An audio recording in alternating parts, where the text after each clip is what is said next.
Sean Roberts is a state representative from the northern part of Tulsa County, and then what, Rogers? Osage. Osage. Okay, so he's got some Osage, but we won't hold that against him.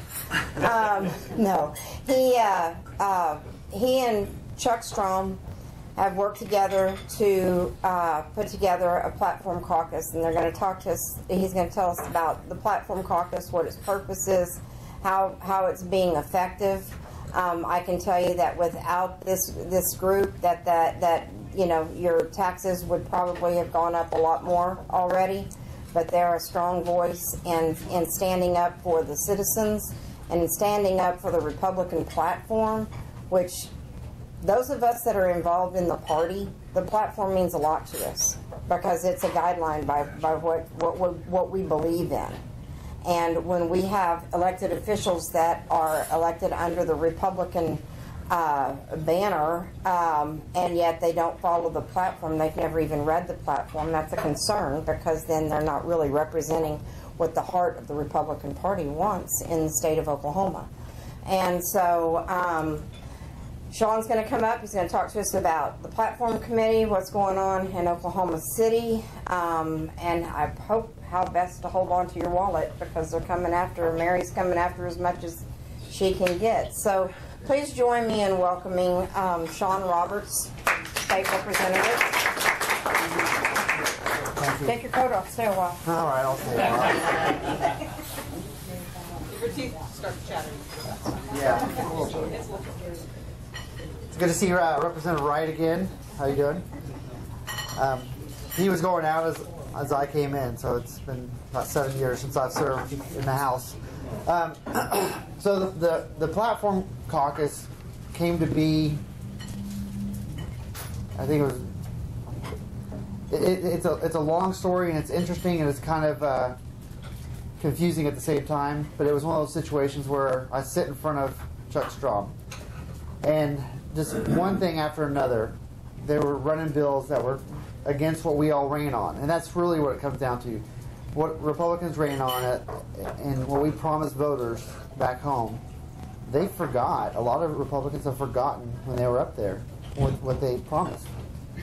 And I'd finally had enough, and I knew other people had finally had enough. I knew Chuck had had enough. So I held out on a emergency vote, mainly just to get their attention, because I was tired of seeing our leadership team going over and talking to the Democrats and doing whatever they wanted, hearing their bills, and that was what it really came down to, is they were hearing Democrat bills and ignoring conservative bills. I had an NRA-backed bill myself. David Brumbaugh, the late David Brumbaugh, had a great bill that would protect religion. And there were several other bills that were in our kind of area that what we ran on and what we said we were going to do, they weren't hearing those bills. So I just made a stand. And I turned to Chuck and said, we got to organize because I know there's more of us. We got to do something. And so Chuck really, we met, just me and him, talked about what can we do, how should we organize, what should we name it. Chuck came up with a lot of that. He came up with a statement of principles. We came up with the 80% because no one's going to be 100% on everything. There's some things in the platform, if you really read it, there's a lot of gray area of how it could be interpreted. Going through it recently, even trying to figure out where does it say about taxes and where we are today. It needs to be a little bit better defined. Yeah, because I was looking at some old platforms because I was the county chair in Osage County before I ran, starting in 08 until 10, and it changed from then to today. It's like they pulled out a little bit of information on taxes since then, but it's one of those deals where you could see on the board of the votes that are going no, you know, the Jason Murphys and Chuck and myself and Dr. Ritz, and we're always having to vote no because we said we were going to run on Republican principles, and what they were putting on the board every day was not what we promised. So we decided we'll just do this by invitation only. We'll pull in people, have a core group, and then we'll expand from there, discuss on, you know, where does somebody stand on this issue. As we've gone along, we've noticed that some members are more social conservatives, and they believe in protecting life and things like that.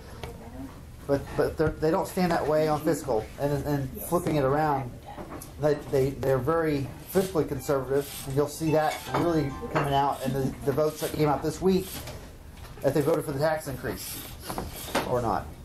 And in a way, I'm kind of glad that we're having those votes, because it's exposing people who need to be exposed.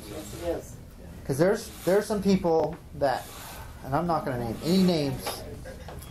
I hate that. Not here. I don't name names. Not on camera.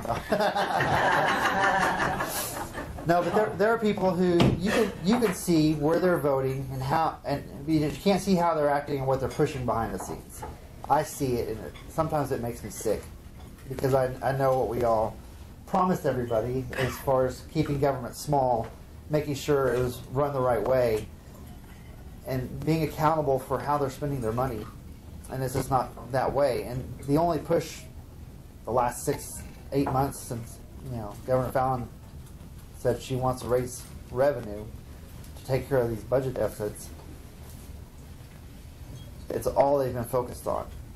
Even after this one fell this week, they were like, okay, we can't raise taxes, we don't have the votes. Let's go raise taxes over here. It's just they won't give up.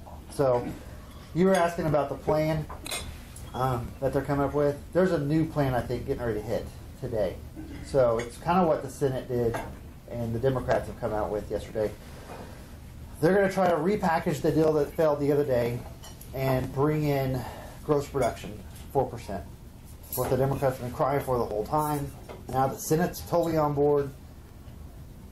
I don't think it will pass. It's the first time where I'm a little worried that... You're talking about you're talking about the same plan that they did on Wednesday? Yeah. So but they're going to add... It's $1.50, so explain it. It's $1.50 sales tax, 6 cents on gasoline. And an increase on 3.2. Yeah, increase on 3.2 beer. Earned income tax credit. They may modify the teacher pay raise and the state employee pay raise, but they're going to add in the gross production tax.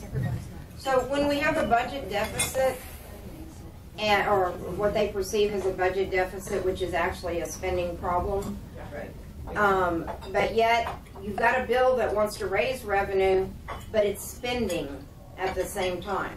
So they're wanting to raise revenue to supposedly fix the budget, but then they're also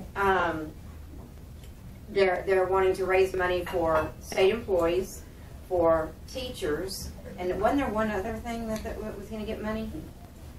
Earned income tax credit. Earned income tax We credit got is rid what of they're that going to get back. 2 years ago, before the new speaker came in, and then basically it takes money from everybody who's paying taxes and gives to those who aren't paying taxes, making up for their sales tax and other things. So they're giving a check to them. So it's redistribution of wealth is how I describe it.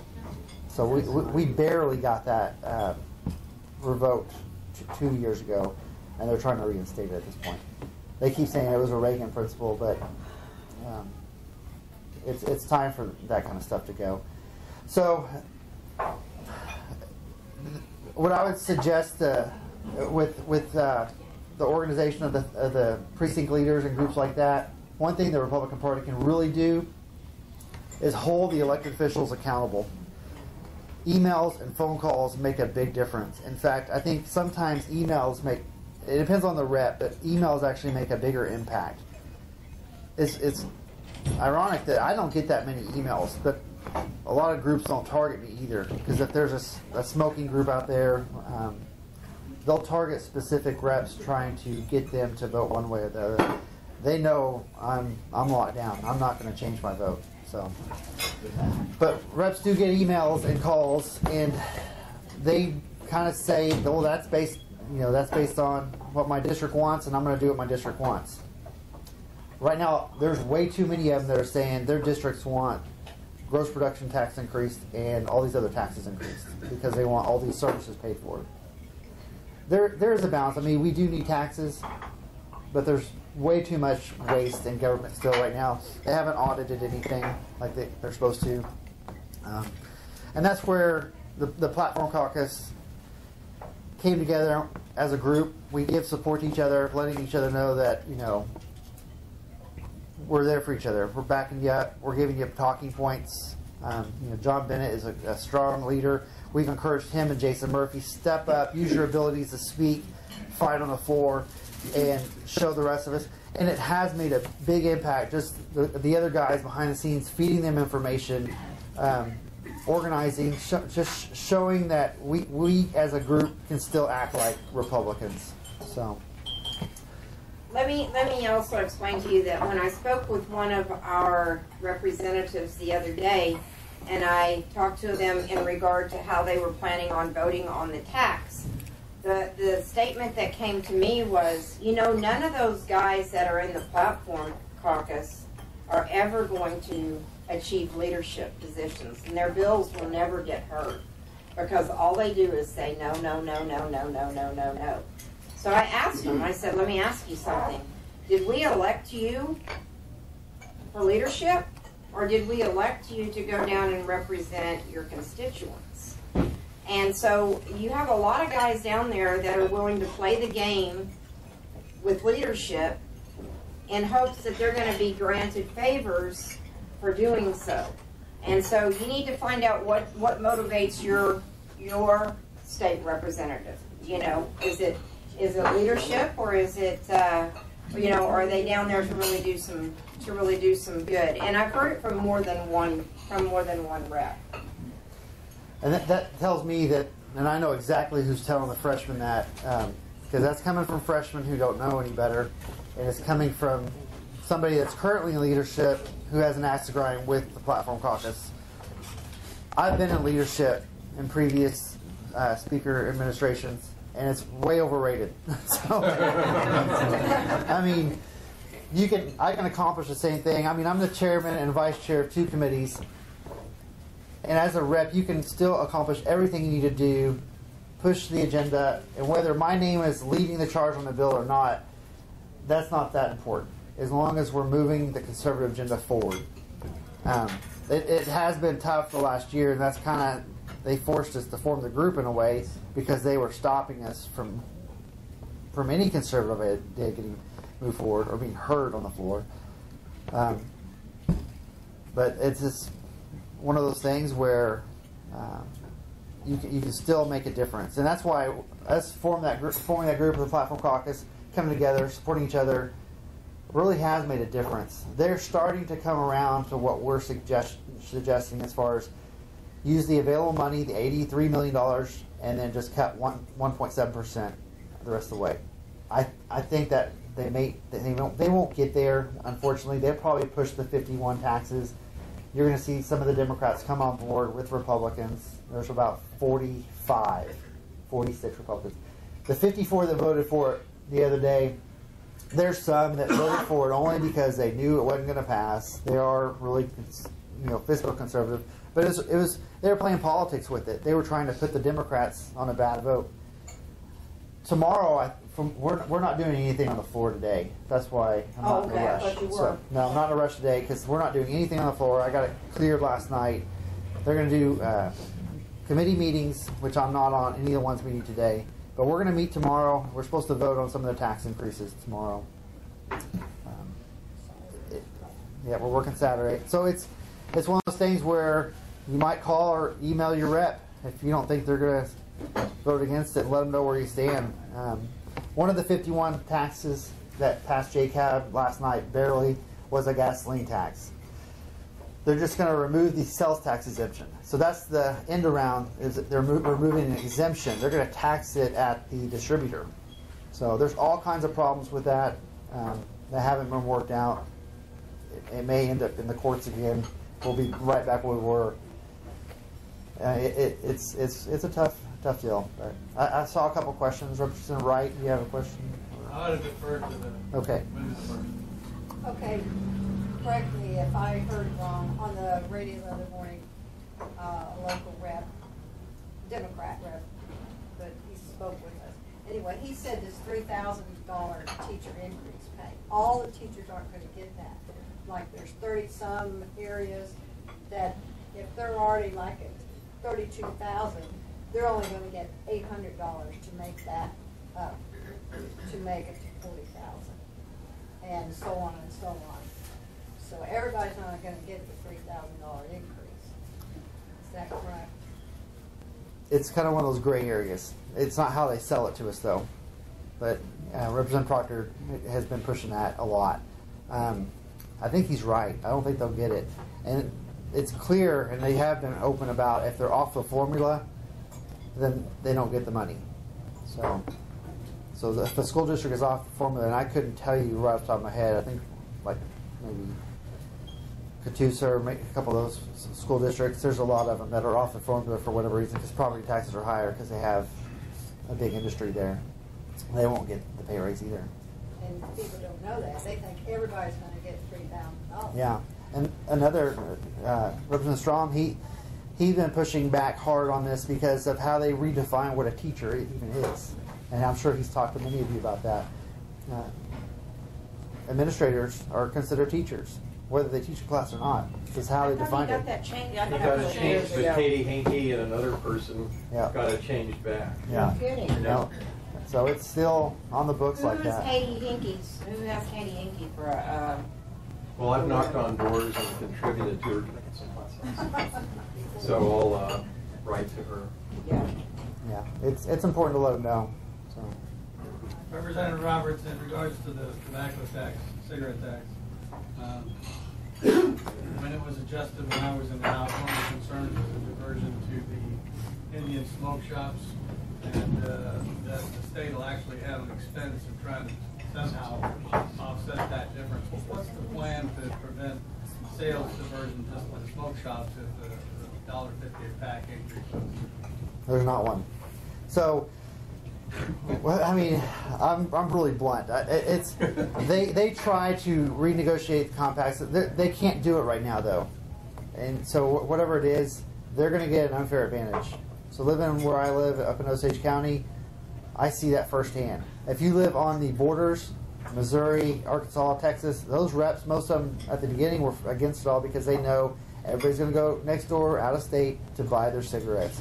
I'm not for smoking. It doesn't matter to me one way or the other, but it's going to hurt business, and that's what I do care about. That's what I ran on. It goes back to what I ran on, and the convenience stores are saying it's going to drive more business to the smoke shops. They're not going to buy other things in their store while they're there. They're not going to buy their gas there. They're going to buy it, Missouri, Arkansas, Texas again. Those drinks that they're buying while they're in there buying their cigarettes. It's going to hurt. It's going to hurt those guys. So, yeah. Question. Janine actually had pointed this out to us that on the Treasurer's monthly report on the official website for government, they stated that our revenues are actually up this like a lot. It says gross receipts for September are $1 billion ahead of collections from last September by $72.4 million or 7.7%. So if our revenues are up so much, and then it goes on, it says that for the last 12 months are up 2.3%. So if revenues are up so high, why is it that everybody's begging and crying and pleading for an increase in taxation down in OKC if we actually have more money coming in already? They want to grow government. I mean, it comes down to that. They want the money to spend. It's increasing the tax on cigarettes, what it's going to do is when you tax more something, you get less of it. It's clear when they go to the smoke shops, Sure. when they go out of state, we're not going to get that revenue in. So what's being done to stop the spending? That's where our group comes in. You shine a big spotlight on it, really. And that's where our group works together. We have certain people who kind of focus their attention on that part of it and exposing where there's a lot of waste. There's stories that are coming out slowly of where there's waste in government.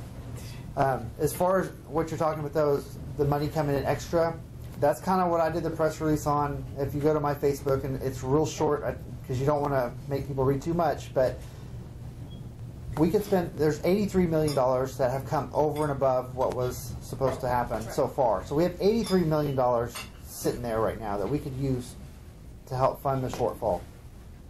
Cutting the leftover 1.7%, that's 17 cents out of every $10 we spend. That's all it is, if you put it in perspective. But the extra money between now and when we go back into session, there's going to be a lot more money coming in because we're doing much better. We could then use some of that money even and fill in with surpluses into education or wherever we need to go, public safety, sticking with core functions of government. We can backfill those areas if they want to do, but There's just not the support to get that. not yet, Not yet. because they think that they can get tax increases. So, and they may get it. I'm a CPA, so maybe I talk in terms that people don't relate to, but government standards suggest that when we do budgets, we look at different groups' carryovers and stuff.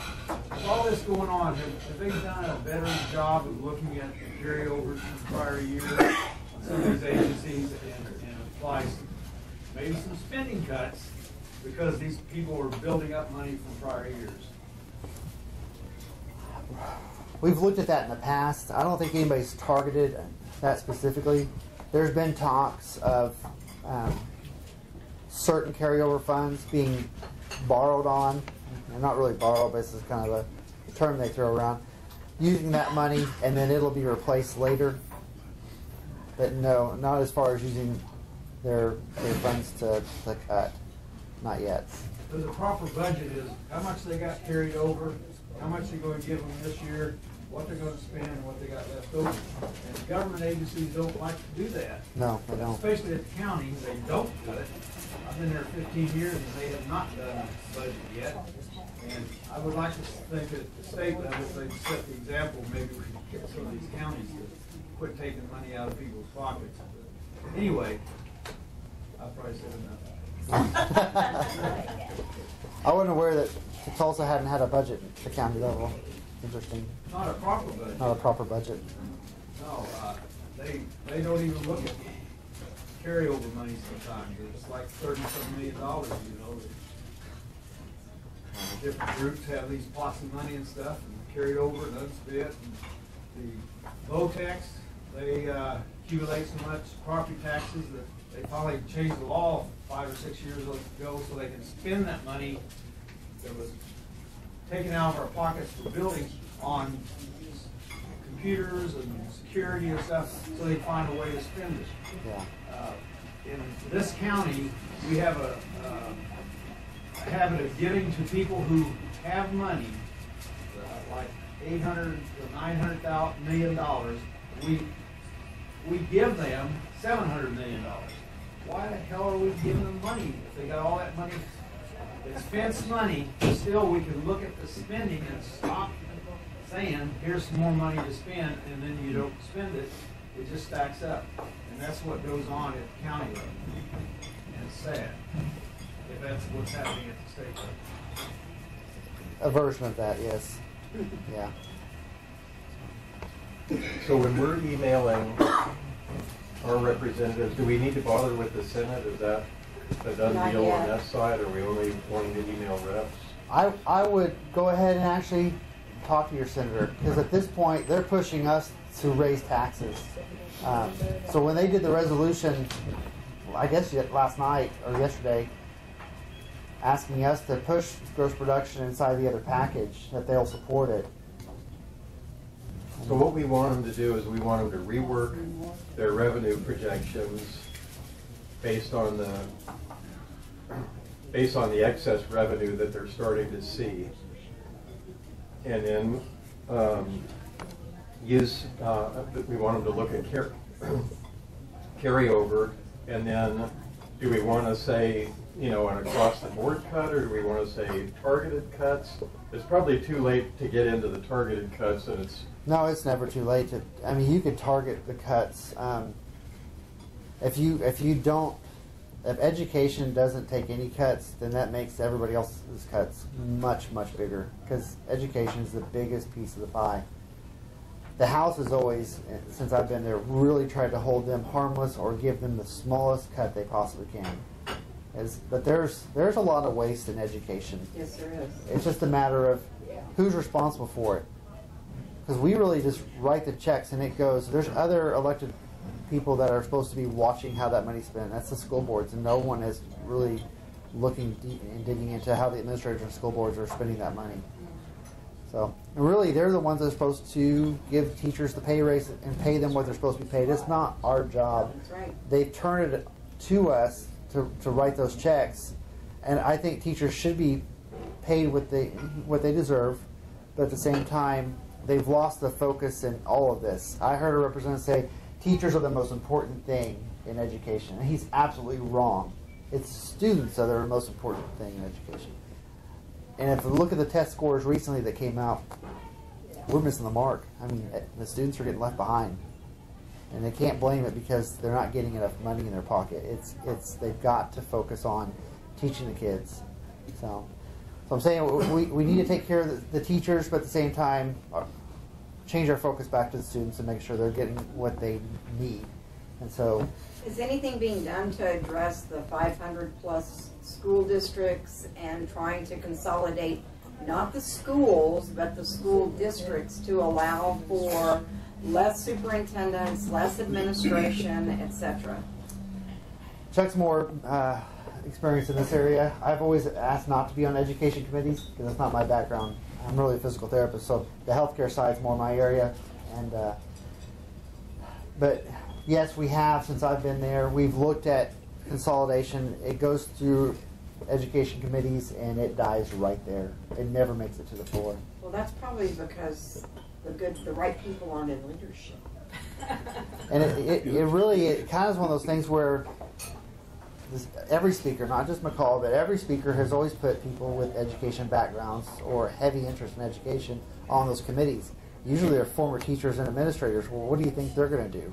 Right. Yeah. So at this point, there's a lot of things that, as a conservative, when I ran for office, I thought we need to get certain things done, and that's one of them.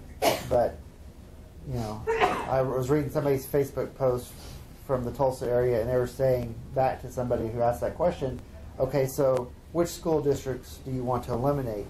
You want to eliminate, I'll just say Catoosa and Broken Arrow, and bring those all into one.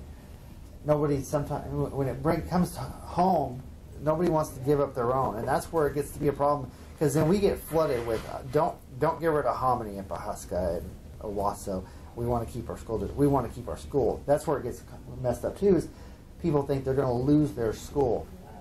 We can put protections in to make sure that school is protected for so many years and just consolidate the administration. But it is a tough deal. I mean, but what I was going back to is a lot of things that we're going to have to get done.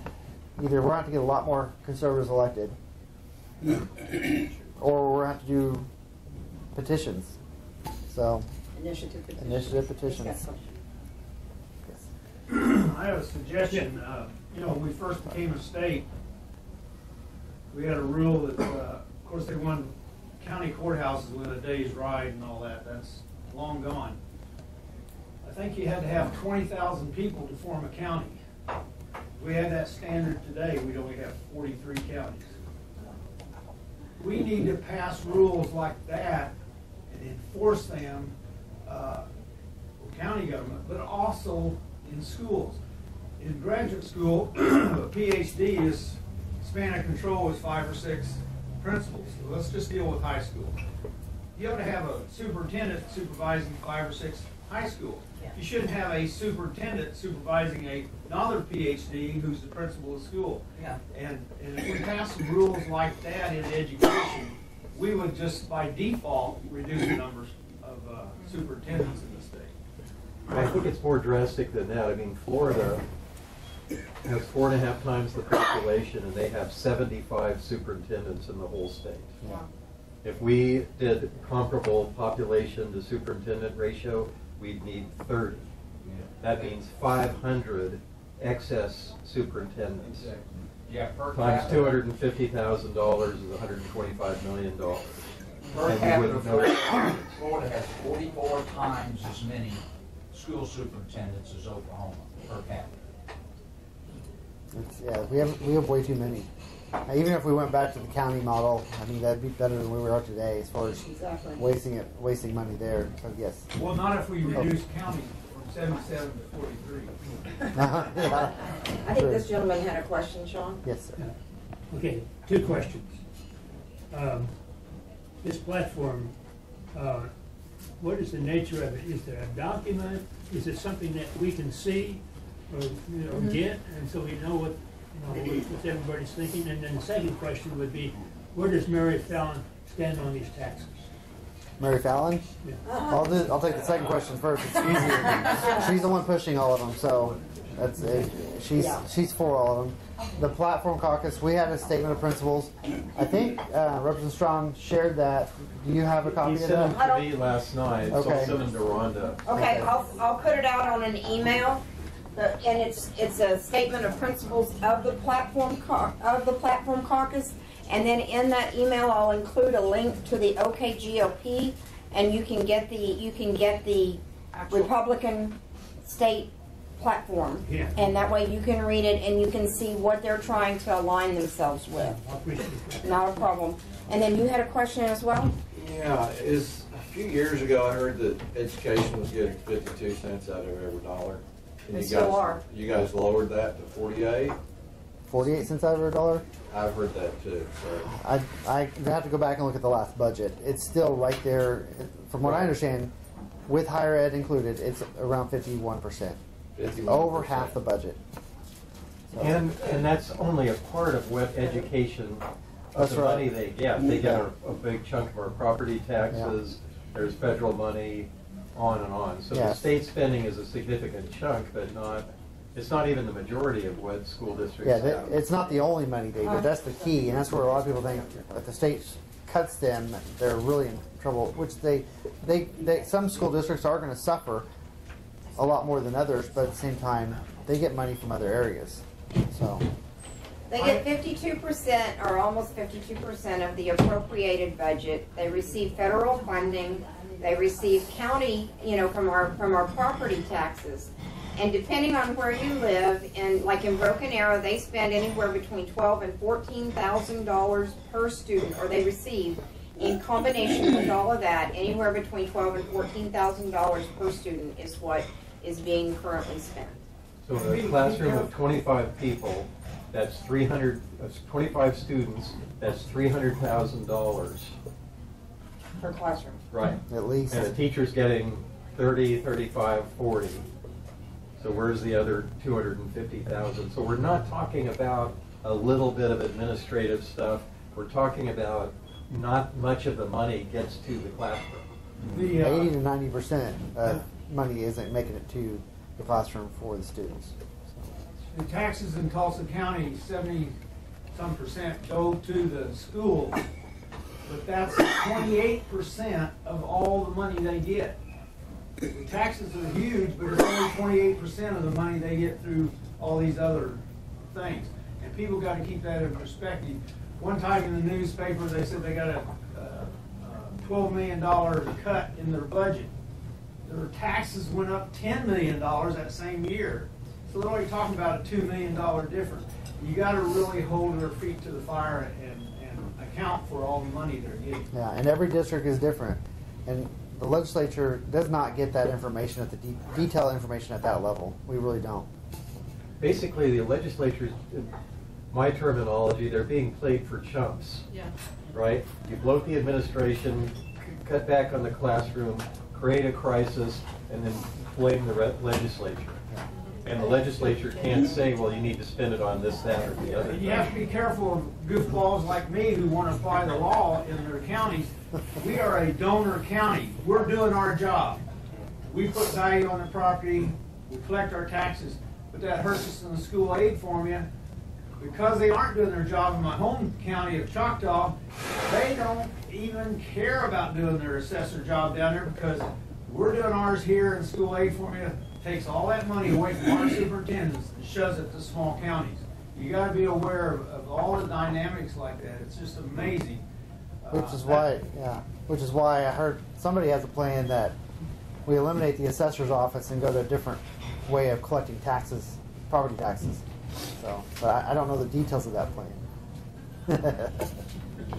We'll see. You hadn't heard that. Kim's like, that's okay, I'm out of here. No, it's not okay. I tell you, I go down to my hometown and help them get the assessors to do their job, and it's amazing. They don't want to do it because the school aid formula favors them not doing it, and it forces money away from our superintendents down to them. But the new audit by the tax commission is forcing these assessors to start doing their job, and there are a lot of kickback because now they got to put property on at a true value. They got to go out and measure houses, and when that happens, that rewards our superintendents in big counties getting their fair share. So you got to be aware of these dynamics. We've got, when we first applied this new audit for property taxes, the 63 counties flunked. Some of them didn't even have square footage on their homes and stuff. They don't want to put a value. If acreage sells out here $1,000 an acre, they drop it back to $100 an acre because they want small valuation, so the school aid formula sends them more money. But Ken, don't you think our superintendent personally gets enough? I more than think they do, and I think if he's a PhD superintendent, he ought to be supervising 5 or 6 high schools. Well, and So along those lines, is there any kind of a move to, for example, IT? You know, my son works for Phillips, and he handles IT in Bartlesville and Houston. Why does every school district have their own IT person? Why do they have their own HR person? A lot of that stuff can easily be consolidated. Yes. No one, I don't think anybody has looked at that. I know at the state level, Representative Murphy really pushed for the IT consolidation. You have to kind of be careful with that, though, because you take small bureaucracies and make them into one big monster. So it's one of those, consolidation's good unless you make it something out of It's control. too huge of a It's too thing. big. You Yeah. can compartmentalize, you can have one set of software, Yeah. saves everybody money. Right. You can compartmentalize them so they run their software off this system Yeah. independently, so they don't become what you talk about, one Right. big mass. Because that's one thing I've noticed since I've been there is we did consolidate all the IT for the state, but that group is so big now. I think it'll be hard to keep them under control. So, and when they consolidated, they just moved all those jobs into one area. They didn't really truly cut like they should have. So. Yeah, it becomes impossible to purchase anything. I was chairman of Workforce Tulsa, and there was a summer program that came up. We needed to buy 2 laptops. We had to go through the city purchasing deal. We put in the purchase request in March, and we got the laptops in September. Okay, for the summer program. So, yeah, we got the best price, and they got 2 bids, but we didn't need it. That's how it goes. So, right. so you got to be really careful about getting a big thing. They start to complicate their rules and stuff too much. But real quick, let's go over what they're looking at now. They're looking at doing still the $1.50 per pack on cigarettes.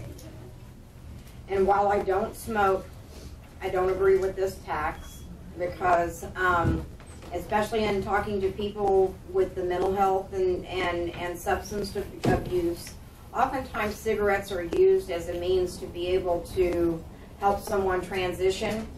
And if they smoke and they're doing drugs and they're doing all this and you try to take everything away from them at one time, it's not necessarily going to work out. So I can see where there's a case for the mental health, and of course it's going to affect the most of the people that can't afford, the $1.50 per tax. Plus they're going to put 6 cents, or is it 6 cents on the gallon or 6 cents on the dollar? I believe it's gallon. Okay. 6 cents on the gallon on that Okay. plan. So then there's a tax on gas that once again it's a regressive tax. It's going to hurt those that can least afford it. What else is it that they're going after? There's one other. Something on alcohol, but I wasn't sure. Oh, what the percentage. alcohol. Yeah, They're going to bring They're moving that up. It's going up to, I think, the 3.2 beer. 3.2. They're Yeah. going to tax it at the same rate that they tax 6-point beer or plus or over. And then on top of that, they're wanting to provide a pay raise for teachers, a pay raise for state employees, and the reinstatement of the earned income credit. So When you add up the numbers, it still leaves us a deficit Yeah. of those taxes. And they're projecting those tax increases to be at a certain level. And after what I described earlier, of people going out of state, not paying the tax there, going to the tribe, not paying the tax there. We're not going to make that much money. Then they know that. It's projected high, on the high end. Now, does everybody understand how the Indian, the tribes works? They do have to collect the tax. They turn it into the state, and then they get reimbursed. So you're still having to pay the price by going to the smoke shops, but they get their money back. So it goes back it's to the retailer, not to the consumer. That's right. And they use that rebate to kind of offset a little bit of how much they're, charging for it. Not all the way, but just enough to make them have an unfair advantage. So you're gonna. And what about gross production tax? They were talking about doing something with that. They're gonna add in gross production tax to the mix. So. What that's going to do is should be on new wells. It's going to make it. I think there's 2 talks of different plans. They haven't put it out there yet. It's either 12 months or 36 months at 4%, and then they'll go to 7 after that. And right now it's at 2. So what that'll do is oil companies have the option of just not drilling in Oklahoma any new wells for a while, and they'll go somewhere else. So that's going to kill jobs. And the last thing we need is kill jobs. Tax like that, I mean. Yeah. What's GPT in Texas? Isn't it like 7? It's hard to say because there's 2 different taxes. I've seen different numbers, so I can't tell you off the top of my head. But they tax at the county level too. So when you add those in, some people say it's higher, and you subtract it, it's lower. So, yeah.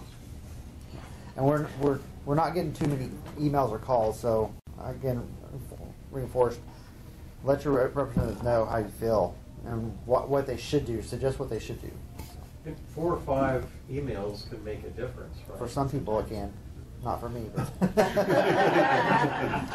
2 things. Like with the cigarette tax. On one hand, they want to charge the $1.50 extra for the cigarette tax, but on the other hand, it seems like the state of Oklahoma is also pushing for people to stop smoking. Okay. So if we get that, if one of them works, the other one fails. Well, that's okay. I'm glad you asked that. So why is it's $1.50 and you've never heard $1? The reason for it is, for some groups, has nothing to do with the money or the tax. They've done studies that show $1.50 is where people will start to quit smoking, which makes that number they projected again lower than what it's going to be. There's people who would support it because other states are somewhere in the ballpark 50 cents, 75 cents. So we're below regional average. Some people would be okay with bringing us up to equal to the other states, adding 75 cents to it. They won't entertain it at all. People who wouldn't be for taxes would entertain 75 cents. Back in the day when I was smoking, cigarettes were 25 cents a pack. Yeah. And I said one of these days it's going to go up to 50 cents, so I'm going to quit. Nobody else has. People quit, people start, and it's just, Those that are part of the study shows that the biggest impact on people quitting would be more of them not starting in the first place. Yep. So it's more aimed at the younger generation coming up. Once it hits a certain price point. So once we get the number of people smoking down, that tax is going to go down. We're going to get another crisis. Yeah. Probably cheaper to smoke marijuana than it would. Yeah. Just saying. Go to Colorado. I have my perspective I'll share with you. The average person isn't getting involved in this because it's getting more and more complicated as we go along. It's kind of like property taxes. Most people don't understand, so they just blame the assessor. He has nothing to do with the amount of taxes we pay.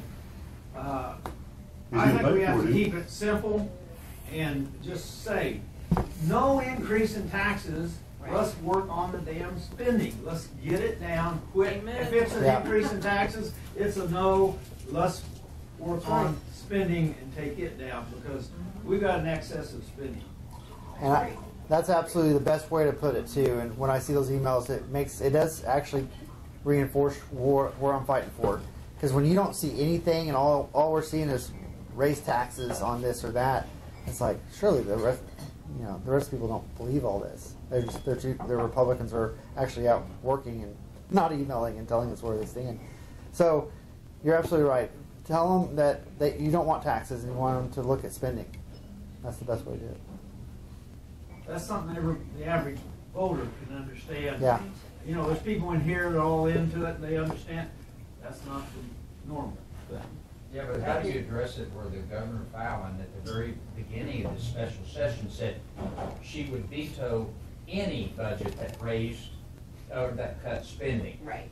So how do you go to your representative? I'm just asking, how do you go Well, to I your think- representative and say cut spending, and they just say, well, the governor's going to veto it, so. Yeah, and Let her veto. that's what I say. Let her veto it, and we'll override her veto. I'm not scared of the governor anymore. We've She's overridden using. her before, haven't we? Oh, absolutely. That's why I'm not scared. I'm glad we did, because she needed to be on certain things. She's using Washington tactics at this point on really inexperienced legislators. Some of the freshmen, they're savvy, but they don't know. They don't have the experience that some of us do. 2 years ago, we were going to kick all the old people out of the nursing homes. Unbelievable that they were using that tactic. Telling nursing homes that we're closing nursing homes, everybody's going to lose their job, and they're going to be on the street. Are you kidding me? I was like, I had to tell people at home, don't worry, it's not going to happen. And we had to hold our line and fight against that. And this time, they did the same thing, but they had to switch groups. So they pulled out mental health, and the Capitol was packed the other day. Unbelievable that they're doing it. Using these people as pawns, and it's really pathetic. It makes me sick because we have 83 million sitting over there. We could do a stopgap, push it further down the road. There are other things we could do with cutting spending very clearly. They just do not want to do it, so they're using these people to push against us. Or it's for the children. How do you get or your the children. reps to listen to you? Mine, Hers is Carol Bush. Oh. Everybody just say a little prayer for Dawn. Well, if there wasn't a camera, I would tell you what to do. we've known her personally long before she was elected, and we knew she wasn't any, she's no Republican. But, I mean, she's not anything, really. Ken Walker was a good conservative. So, and then my state senator's not much better, but Who's your state senator? Stanislavski. It could be worse. Yeah, it could be worse. But anyway, I mean, we write her and we write her and write her because we quit writing the column, but she doesn't respond anymore. Once I started really getting on to her, she and Leslie Osborne had a town hall where they said we voted for this because we knew it was going to fail and get thrown out, and so we can come back and they want more. And she wants to get rid of the supermajority vote and all that. So anyway, I could just go on and on. Yeah, we need to talk. But yeah, Osborne, I asked her straight up, I pointed out to her ahead of the vote how it was unconstitutional. I voted against it. It was clearly unconstitutional, and they knew it. Yeah. They didn't care. That's right, she said. So now that they're playing these political games, the Supreme Court threw out the vote. They did it They on knew it, purpose, yeah. and they absolutely knew it. It's wrong, and it's one of those things where, You mean Leslie Osborne that's running for labor commissioner? Yes. yeah, it's Unconstitutional?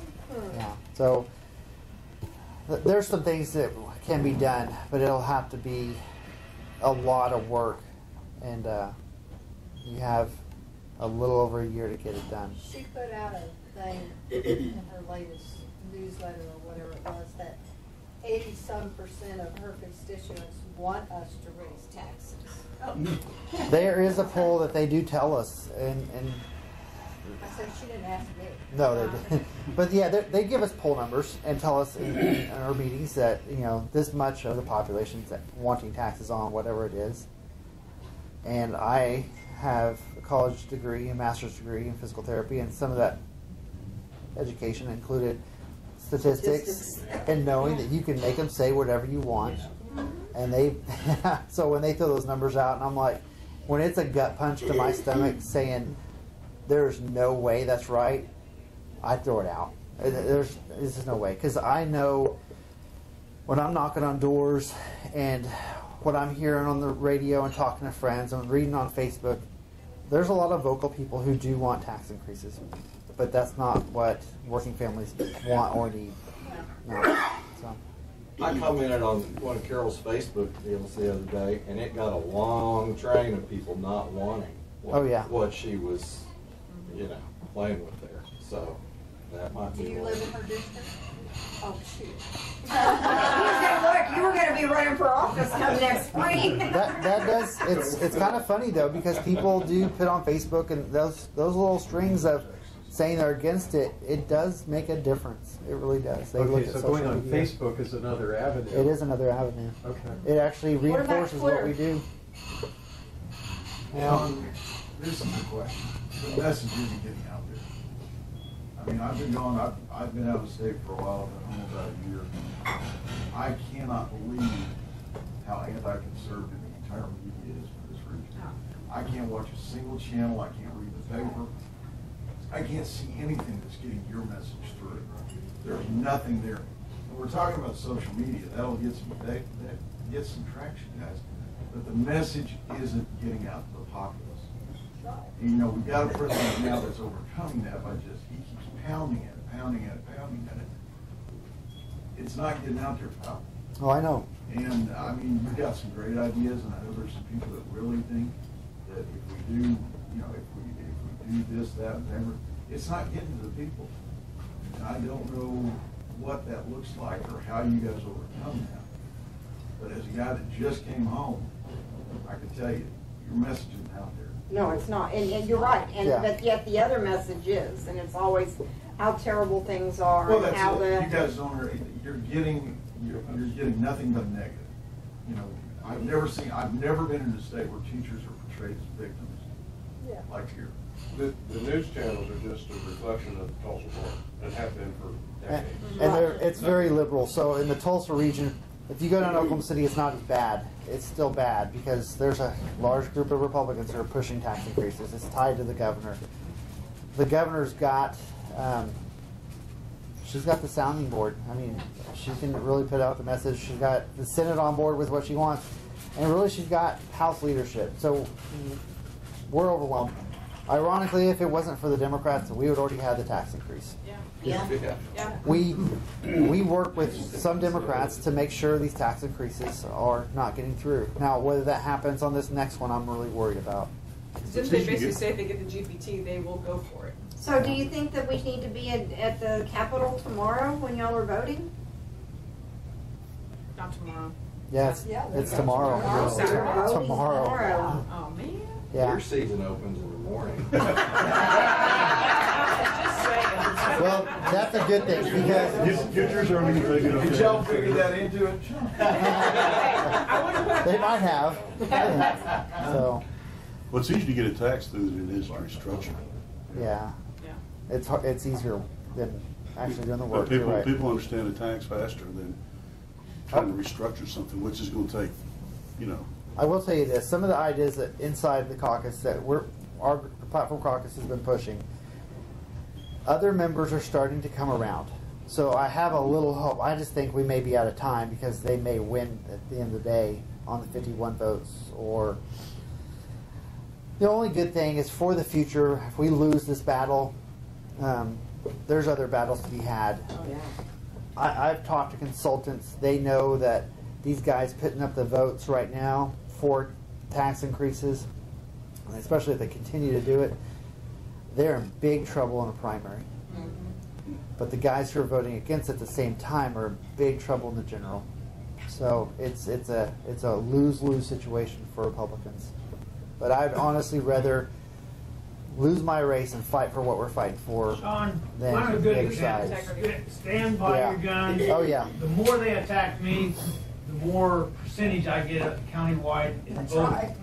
And I've been at odds several years, and my percentage gets better and better. People want people like you That's out exactly there right. standing up. Right. Absolutely. I appreciate that. The key to everything, though, is what the consultants are saying, and that's why I'm encouraging at this point to put those votes on the board, because the public needs to know. Republicans need to know what their representatives really stand for and what they're fighting for, and that will expose them. What time is the vote tomorrow, do you know? Is it Not sure. scheduled? I've heard 1:30, but the way things go, they could change it in 5 minutes and say we're doing it today. So Right. I'm only an hour and a half down the turnpike. I can get there. Okay, well, let us know, because, I mean, we'll make sure that we'll do what we can. I mean, you know me, I don't mind going down to the Capitol.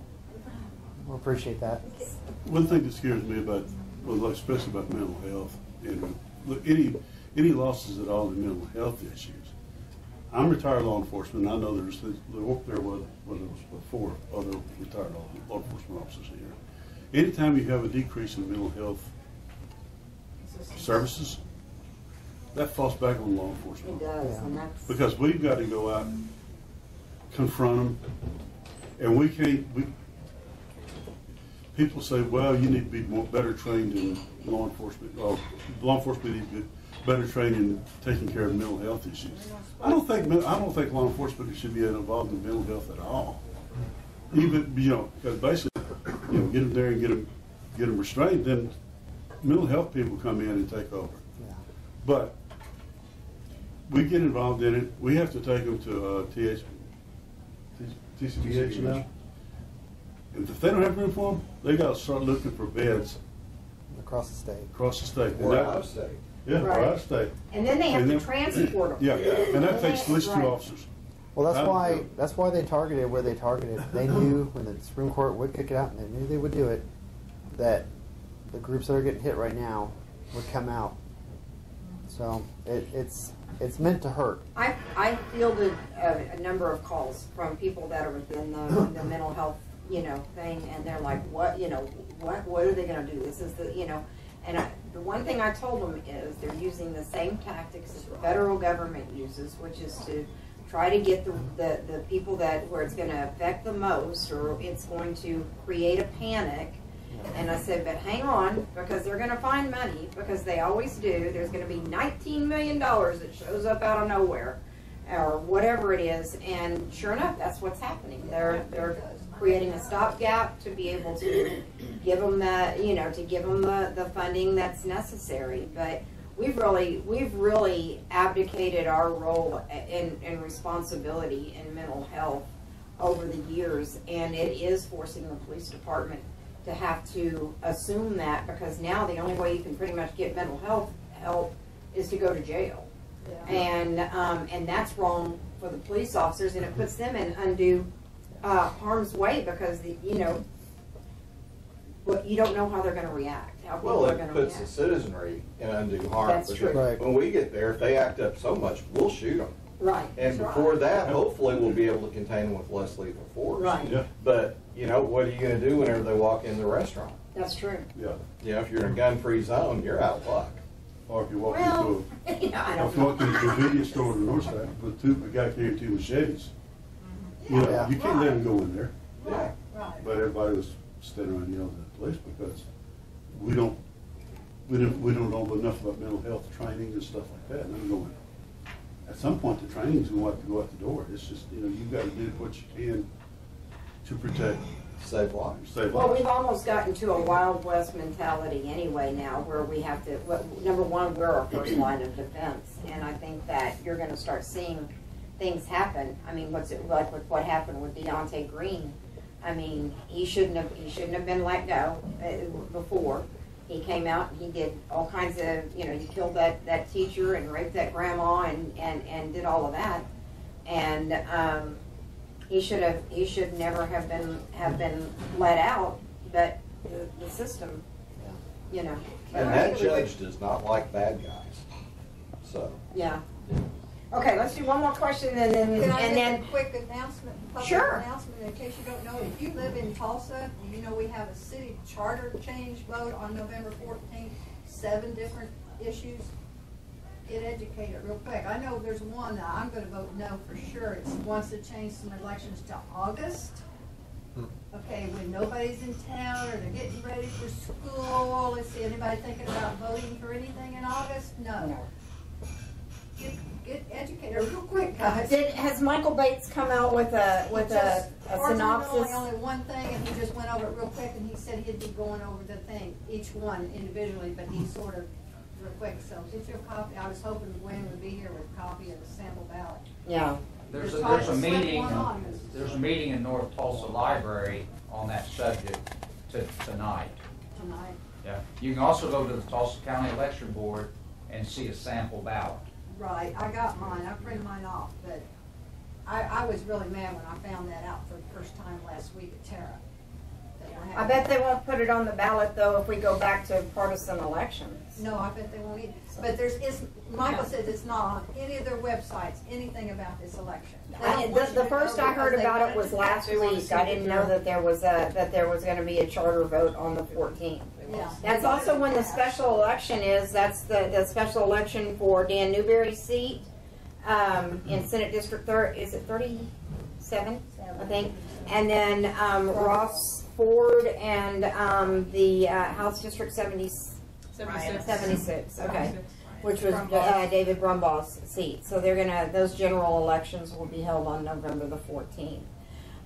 What can we do? Call? Email? Call, email, Facebook, whatever you are best at. I would do it. Show up tomorrow. Do you guys do Twitter much? Some do, some don't. Because I'm thinking that that's going to be a direct way. I'm hearing on the federal level that oftentimes they don't check their calls and their emails as much as now they're seeing what's being said on their Twitter feeds prior to them going and voting. So we might even consider that. So we'll do maybe some training in the future on Twitter and stuff like that, Train so us that we what can. Twitter's all about. Ask the president. So He's good it at seems to it. work well for the president. So and it may be the way that we have to, maybe the same way, just as what you were talking about with the media. It may be the way that we have to get our message, out and let people know what's going on. Hashtag it's not your money. That's right. It's not well, we just, and I didn't bring them in with me, but we just reprinted the books, Not Yours to Give, which is the story of Davy Crockett, and when he served in Congress, and how he had placed a vote to award a war veteran's widow a penance or whatever, just to give her some money or whatever, or pension, and then when he went to go start trying to get his votes for the next election, there was a farmer that says, "I'm not voting for you. What right did you have to give that person our money?" And they don't. They constitutionally, they don't have a right to give away our money. We do have to fund our government, but a lot of this stuff that's all excess, that's very unconstitutional what they're doing to us. And the other point I wanted to make is that Oklahoma does have a debt clock.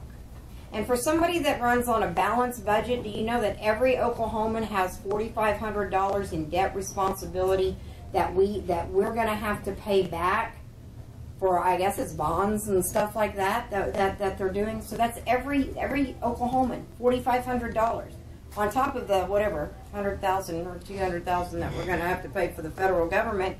But they tell us that we're a balanced budget, but yet let's remember 2 years ago they borrowed or they bonded $25 million for the Pop Culture Museum.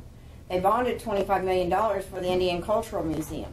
So where's our priorities? Is it our children, or is it in spending? And so these are questions that we need to and listen. Don't be afraid. Whoever your representative is, whoever your senator is, by golly, they represent you. So you let them know where you stand and how you feel, and then if they don't do what you want, then you help find somebody that maybe we can run that will do what is supposed to be done. And we're supposed to be a conservative state. We're supposed to be the reddest state in the nation, and yet I think our red runs about an inch deep and a mile wide, because we're not very conservative when it comes to what we do. Scratch the surface and it's all blue. That's it. Well, and a lot of that is because of education and what we stand for. Getting out what we believe and why is critical.